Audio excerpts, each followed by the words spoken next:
Okay, I'm going to try to do this in one take, so bear with me, please. This is a not-so-expert analysis on the supposed dirty play that Caleb Martin did to Jason Tatum, conspired by, according to Brian Scalabrine, conspired by Eric Spoelstra. But before we get to that, I want to thank Legends Productions because after I saw the play, we all saw the play, but I thought to myself, man, I wish I could see a better angle of this thing. And thanks to Legends Productions, I found a really good bird's eye view. We'll get to all that, but I will pin a link to his channel in the comments. Highly recommend checking out his channel. It's awesome. He has all kinds of great audio clips from NBA games of guys talking trash. Really good stuff. Check it out. Okay, so to the play. We all saw the play. Celtics fans saw the play. Heat fans saw the play. NBA fans saw the play. Oh, my God. And everybody's initial emotional reaction before they had any facts about anything said, oh, my God, Caleb's dirty. Caleb's dirty. Spo's dirty. The Heat are dirty. Everybody's dirty. And my first reaction is, well, Celtics fans are going to be really, really mad at this because here goes Caleb again, being a reckless maniac. And I watch every Heat game. Caleb always does stuff like this where he will sprint into the paint, jump off 1 foot. Sometimes he gets an offensive rebound, and sometimes nothing happens. And I'm just like, Caleb, what are you doing, dude? What are you doing, bro? Mind you, this is happening 1 minute left, and we're down 16. So the whole thing happens. Look at Jaime. Look at my man Jaime. He's ready to go. Okay, Rook. And there's one other funny thing here that happens with Tyler. Jaylen Brown's all mad. Okay, Jaylen Brown. And then Tatum comes over to Tyler Herro, and Tyler has the ball, and Tyler's just like, yeah, here you go, bro. And I'm just going to pretend to fix my little headband here because I'm having a terrible game, and everybody hates me right now. So I thought that was pretty funny. So the first thing I thought to myself was like, man, I wish I could see another angle of this. And we're going to get to the best angle. But first, they show this angle on the broadcast. And after I saw this, I said, oh, whoa. What did Drew Holiday do right there? Look at this little evidence. It looks like he pushed him. And everybody was saying this, oh, Drew Holiday pushed him. And I, like many people, was like, it's hard to tell. Like, Porzingis is in the way, and it's hard to tell, how much, if at all, this, threw off Caleb Martin. Now, one thing you can notice is Caleb's shoulder drop way down after he goes by Porzingis. And I was like, I don't know. It was kind of inconclusive. I was like, maybe that had something to do with it, maybe not. I wasn't really sure.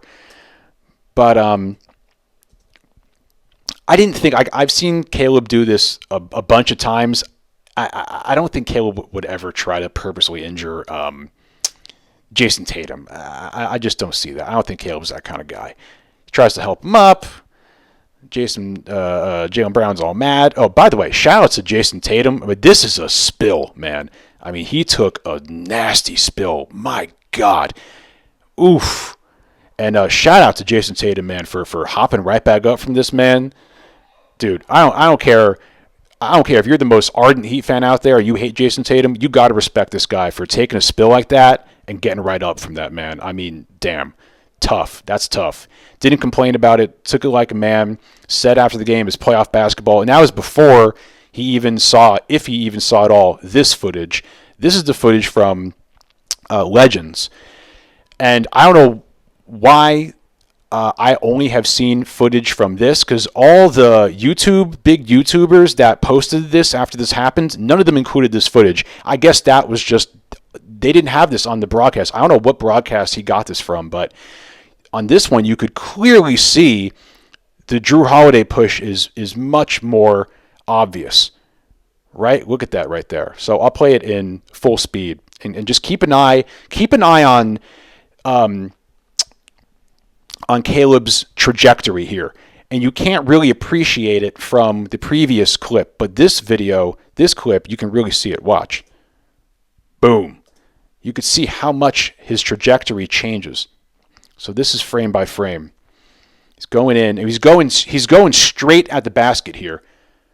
Pushed, and then look at that. Look at how much his body changes from straight on to going right and into Jason Tatum. Now, it's also simple physics. Think about it. If you're in a dead sprint and somebody shoves you even just a little bit, especially someone as strong as Jrue Holiday, it's going to really, really throw you off, right? Look at that. I mean, you could see both hands on Caleb right there, and he goes right off. A couple other things to remember here. The timing of this is so strange. So remember too, Caleb, his head is up. His eyes are on the ball. Same thing with Tatum. The strange thing about this is prior to this, Caleb is running dead on, right? The weird thing is Jrue Holiday actually pushes him in the correct direction of where the ball rebounds to. You see that? Now Caleb was coming straight on. You see Jrue push him right into right where the ball is rebounding. Unfortunately, Jason Tatum is standing right there.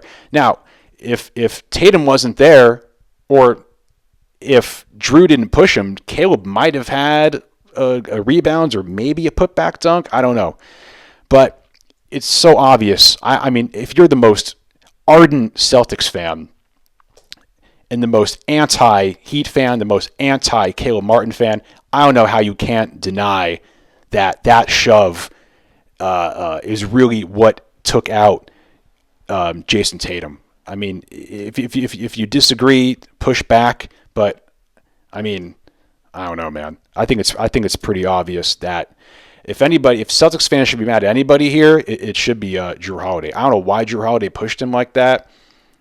I don't know, especially with a minute left and you're up 16. I don't know. But I mean, you can totally see his body go off course right there. And I guess he didn't throw him off his path enough to where he couldn't jump, because he was like, well, I got thrown off balance, but there's the ball right there, so I'm still going to go for it. And mind you, too, this is all happening in like such a quick flash. And so there you go. I think it's much more Jrue Holiday's fault. Caleb, I think, was genuine when he tried to help him up, and then they're talking smack back and forth, blah, blah, blah. And there you go. And that's kind of about it. And then there's also some bonus footage, pretty funny here, of Jason Tatum just totally taken out. Poor Jaime Jaquez. Look at this. Oof. This is a little welcome to the NBA moment right there. Jaime's upset. They're talking a little bit. Apparently he says, you're going to cry right here. That's pretty funny. And then also when this first happened, when the first play happened and I first saw it, I was like, oh man, like I wonder if this is like history between Tatum and Caleb Martin, because I remember this play, not that this was so bad, but I was like, maybe they have like a little rivalry between them. And this was from the game in February of when Tatum hooks Caleb right here. Not that that's so bad, but that made me think like, oh, maybe they like just like really don't like each other. I don't know. But yeah, so that's about it. I just wanted everybody to see this. Everybody who was, going at Caleb and saying Caleb's dirty and saying that Spo planned this and that timeout that he took and it was this code red and I don't know, man. I think it's really, really obvious that Jrue Holiday shoved him and threw him off balance, and it was just bad timing, wrong place, wrong time kind of thing. And yeah, okay. So I'm just going to try to do a little reaction here to this Brian Scalabrine nonsense. All right, here's the clip. I'm going to play it for you. Okay.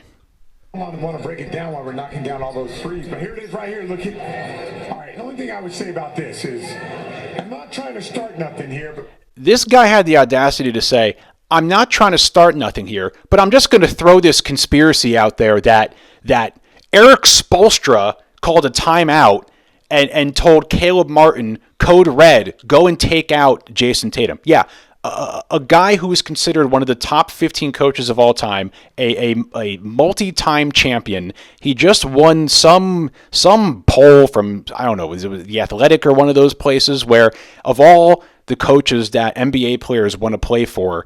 Eric Spoelstra is the guy that NBA players want to play for the most. But he's going to go when we're down 16 with a minute left and we have no Jimmy Butler. We have no chance of winning the series. No Terry. Duncan has a broken back. We're completely out of sorts. And we're going to call a timeout. And he's going to tell Caleb Martin to go and take out Jason Tatum. Yeah, right. But Eric Spoelstra called a timeout with a minute 30 down by 16. So what? 30 seconds later, that play happens.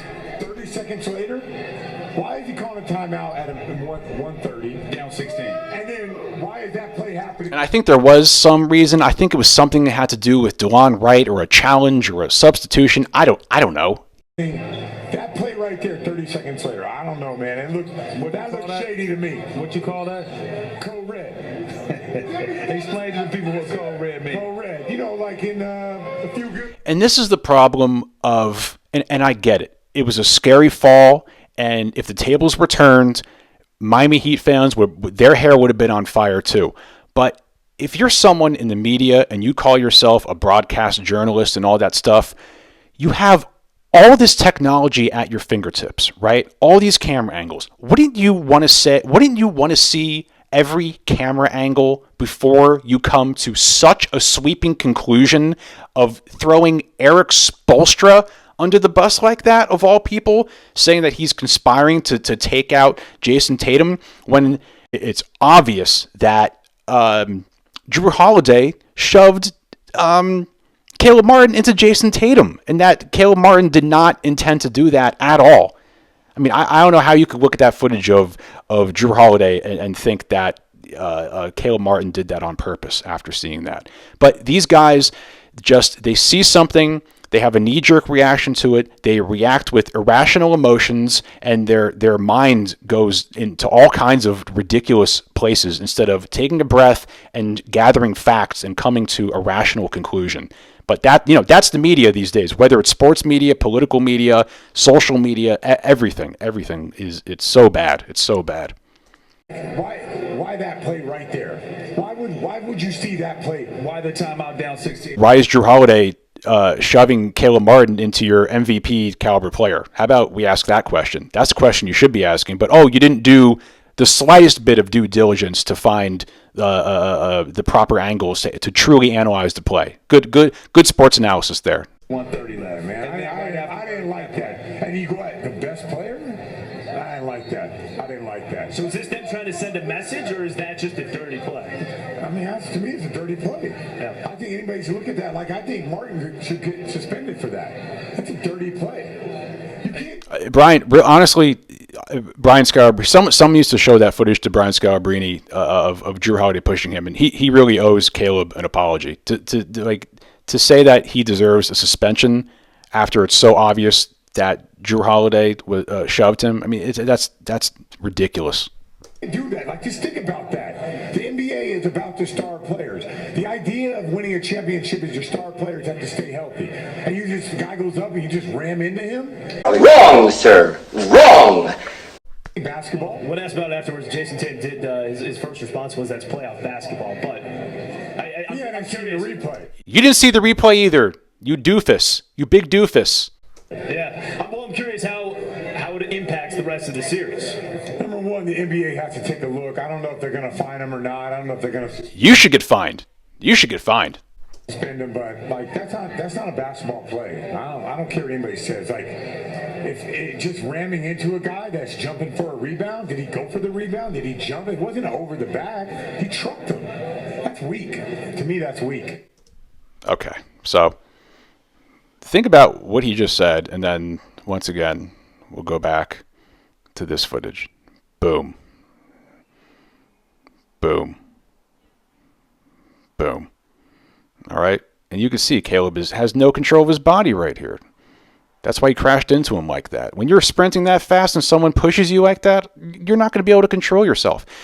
Okay, that's it. So let me know what you guys think. And also, as far as Scalabrine goes, I've heard a few people whose opinion I really respect from the Miami Heat journalism side and all that stuff. And they said that most of the time Scalabrini is actually a pretty level-headed guy, which it goes back to him. It's scary when you see one of your best players take a bad spill like that. It's natural to look for a scapegoat. But when you're in a position of journalism and media and all that stuff, you should know better than to let your irrational emotions dictate what you say. And you should gather all the facts first, find all the footage first, find all the angles first, and analyze it like what a sports analyst is supposed to do, instead of coming up with this ludicrous conspiracy theory that Eric Spoelstra is conspiring to take out Jason Tatum via Caleb Martin in 1 minute left in a game when we have no chance of winning the series anyway. Not that would matter at all. Okay, that's it. I'm rambling. Game 2 tomorrow. Go Heat.